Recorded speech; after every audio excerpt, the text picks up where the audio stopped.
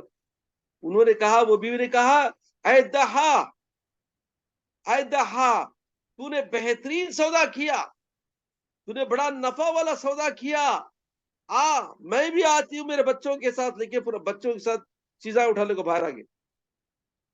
ایک ہی باغ تھا، ایک ہی گھر تھا، لیکن شوہر جیسے کہا کہ اللہ کو قرض دے دیے، تو وہ بیوی کے ایمان پر ہماری جانیں قربان، ہمارا ایمان قربان۔ کیا بیوی تھی وہ، کیا عورت تھی! آج کی عورتوں کا حال دیکھو، استغفر اللہ۔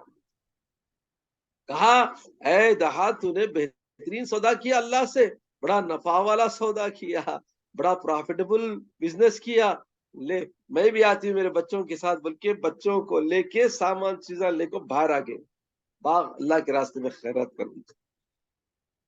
ہے ایسی مثال پیش کرنے والا ہے آج دنیا میں کوئی؟ اللہ اکبر۔ صدیق اکبر جیسے گھر پورا لکا کے باندھ اللہ کے راستے میں رکھ دیے، ایسے کوئی صحابی ہے، ایسے کوئی انسان ہے مسلمان یا ایسے سخی داتا دنیا میں ہے؟ ہماری عورتوں میں ایسا ایمان ہے؟ اللہ کے راستے میں خیرات کرنے کا کتنا دل دادا ایسا کرنے والا ہے آج؟ اللہ اکبر۔ ہم اس سے لیسن لینا چاہیے، اپنے نصیحت دینا چاہیے۔ اس زمان میں ان کی ایمان کی بدولت، ان کے تقوی کی بدولت اور ان کی قربانیوں کی بدولت آج ہمیں اسلام کے نام لیوا ہیں، آج اسلام ہم تک پہنچا ہے، آج ہم تک دین پہنچا ہے، ورنہ ان کی قربانیاں نہ ہوتی تو آج ہم کئی اور ہوتے، کوئی اور ہوتے۔ اللہ محفوظ رکھے پروردگار۔ تو بتانا مقصد یہ کہ جب جب کوئی آیت شریفہ نازل ہوتی تو سب سے پہلے حضور صلی اللہ علیہ وسلم اس کے عامل ہوتے، مطلب اسے عمل کرتے، اور امیڈیٹلی صحابہ کرام فوراً اس کو عمل کرتے تھے، کوئی ڈیلے نہیں ہوتا تھا۔ اسی طرح جب ایک بار آیت شریفہ نازل ہوئی حجاب کی، اس سے پہلے حجاب نہیں تھا، مطلب عورتیں ایسا کھلا پھرتے تھے، جیسے ہی آیت نازل ہوئی، وہ شام کا وقت تھا بولے، اسی وقت جب خبر پہنچی تمام مسلمان عورتوں کو مکے میں، تو فرماتے ہیں کہ رات نہیں سوئے پوری عورتیں، اپنے حجابات بنانے میں لگ گئے، پورے عورتیں رات سوئے نہیں، مسلمان عورتیں پوری رات حجابات بنانے میں لگ گئے اور صبح حجاب کے ساتھ باہر نکلے۔ اللہ اکبر۔ یہ تھا ایمان ان عورتوں کا کہ جو بھی حکم سنتے، جو بھی دین کی بات سنتے اور جو بھی عمل کرنے کی ترغیب دیتے کرتے، فوراً حکم کی پیروی کرتے تھے۔ آج کتنا بولے تھے سنتے نہیں، کیسے کیسے باتیں بولے تھے سنتے نہیں، یہ طرف لیتے وہ دوسرا چھوڑ دیتے۔ آج کے ایمان کا یہ اندازہ ہے، سوچو۔ تو بتانے کا مقصد یہ ہے کہ رب العالمین کے پیارے نبی کے پیارے صحابہ کا جو ایمان تھا، ان کا جو تقویٰ تھا، ان کی جو محبت اللہ اور اللہ کے رسول سے تھی، کم ہوتے جائی، تو کم ہوتے گئی، کم ہوتے گئی۔ اور آج کے دور میں تو شاید ہی کوئی ایسا ہو کہ ان کے لیول کا یا ان سے 1% بھی ایسا ایمان و تقویٰ رکھتا ہو۔